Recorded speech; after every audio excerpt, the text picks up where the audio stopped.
Sahabat Sukma, pernahkah kamu membayangkan ketika lorong rumah sakit sepi, lampu mulai meredup, dan langkah kaki petugas pun sudah tak terdengar? Masih ada sosok yang lain yang berjalan, atau lebih tepatnya, merayap di lantai.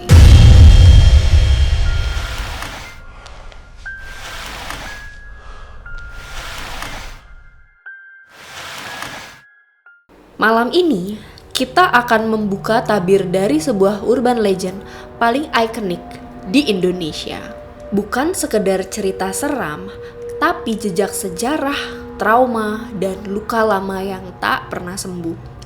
Tabir kali ini, Suster Ngesot.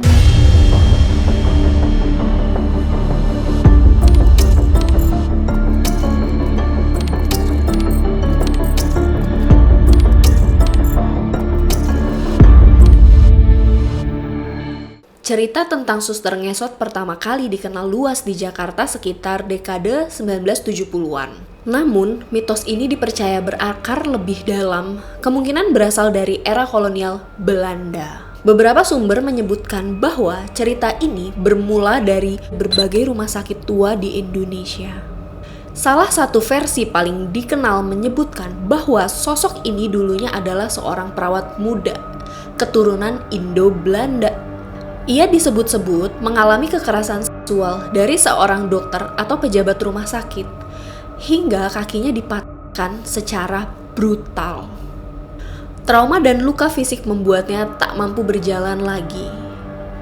Beberapa cerita mengatakan ia meninggal karena luka dan tekanan mental, sementara versi lain menyebut ia dibunuh dan jasadnya disembunyikan. Meski tidak ada bukti, dokumen medis atau kriminal yang mencatat peristiwa ini secara resmi, cerita ini menyebar luas dari mulut ke mulut, diperkuat dengan kesaksian para petugas malam di rumah sakit tua yang mengaku pernah melihat penampakan sosok berseragam putih berjalan ngesot di malam hari.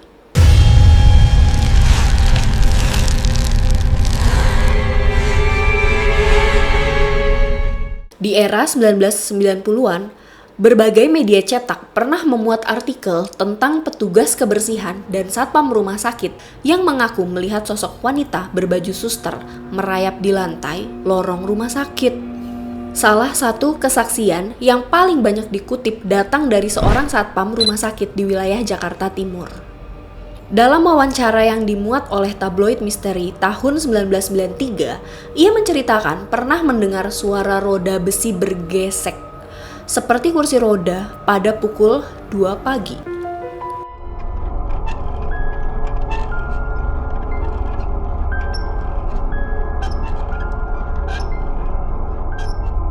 Saat diselidiki, tidak ada siapapun di sana, kecuali bekas jejak seperti seretan di lantai. Penampakan ini biasanya muncul saat rumah sakit sudah sangat sepi. Para saksi menyebut ciri khasnya rambut panjang, seragam putih, wajah pucat, dan gerakan merayap dengan suara seretan menyayat di lantai.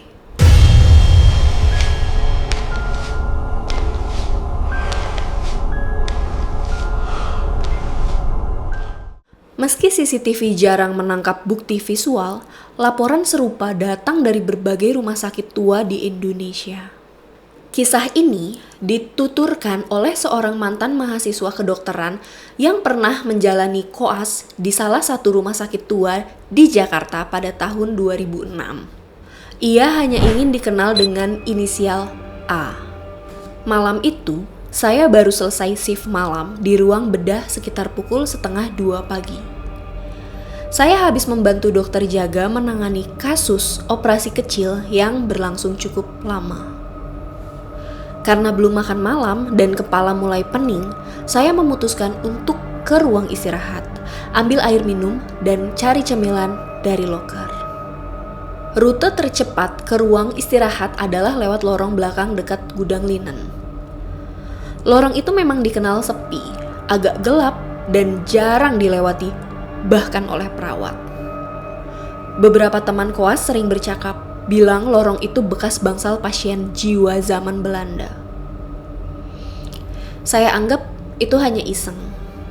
Begitu sampai di lorong itu, suasananya terasa berbeda. Udara mendadak jadi lebih dingin dan saya mencium bau aneh. Bukan bau antiseptik biasa, tapi semacam bau apek bercampur besi seperti darah lama. Lampu lorong cuma menyala sebagian, sisanya gelap. Tapi saya tetap berjalan pelan sambil fokus ke cahaya di ujung lorong. Tiba-tiba dari tengah lorong muncul sosok putih, diam, seolah sudah ada di sana sebelum saya sempat menyadari. Ia memakai seragam perawat lama, model zaman dulu, agak kusam. Rambutnya panjang menutupi sebagian wajah. Tapi yang paling bikin saya membeku adalah cara dia bergerak. Ia tidak berjalan, tapi menyeret tubuhnya.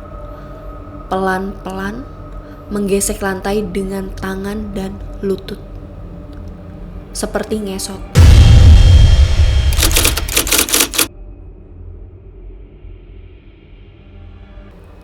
Saya tidak bisa teriak, tidak bisa mundur, bahkan rasanya tak bisa berkedip.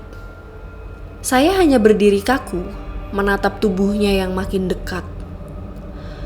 Suara seretan kain dan daging di lantai itu nyata, seolah menggores langsung ke syaraf saya. Entah berapa detik saya terdiam. Tapi saat saya akhirnya bisa memalingkan pandangan dan menoleh lagi, sosok itu sudah menghilang. Yang tersisa cuma jejak tipis di lantai seperti bekas seretan dan bau amis yang menusuk lebih tajam dari sebelumnya. Saya buru-buru jalan cepat, hampir lari. Tapi saya tidak cerita ke siapa-siapa. Saya takut ditertawakan, dibilang halu. Tapi dalam hati saya tahu, apa yang saya lihat malam itu nyata.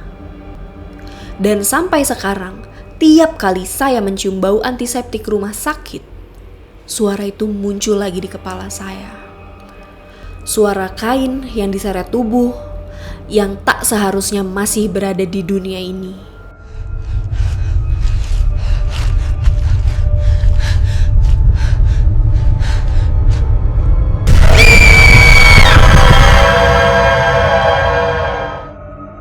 Apakah suster ngesot benar-benar ada? Ataukah ia hanya bagian dari imajinasi kolektif masyarakat? Psikolog budaya menyebut fenomena seperti ini sebagai bagian dari trauma kolektif, rasa takut yang diwariskan turun-temurun, lalu menjelma dalam bentuk figur tertentu. Dalam banyak kasus, legenda hantu perempuan seperti suster ngesot muncul dari akar kekerasan terhadap perempuan, rasa bersalah sosial, dan luka sejarah yang belum selesai. Dalam kasus ini, trauma akan sistem kolonial, kekerasan institusional, dan minimnya keadilan bagi korban bisa menjadi latar alasan yang lebih luas dan mungkin belum pernah dipahami sebelumnya. Rumah sakit tua peninggalan Hindia Belanda memiliki lorong-lorong bawah tanah dan bangsal isolasi yang sudah tak digunakan. Beberapa arsip menyebut adanya bangsal perawatan khusus untuk pasien mental dan korban kekerasan yang sering tidak tercatat secara resmi. Mungkin kita tak akan pernah benar-benar tahu apakah sosok suster yang merayap di lantai itu nyata atau hanya bayangan dari sejarah kelam yang enggan dilupakan. Tapi satu hal yang pasti, setiap lorong yang gelap, setiap cerita yang dibisikkan dari satu mulut ke mulut lain, tanpa pernah benar-benar diungkap terang-terangan, menyimpan luka yang tak pernah benar-benar sembuh. Dan malam ini, kita baru saja menyibak salah satunya. Punya kisah nyata horor yang ingin kamu bagikan? Kirim ke tabirsukma@gmail.com.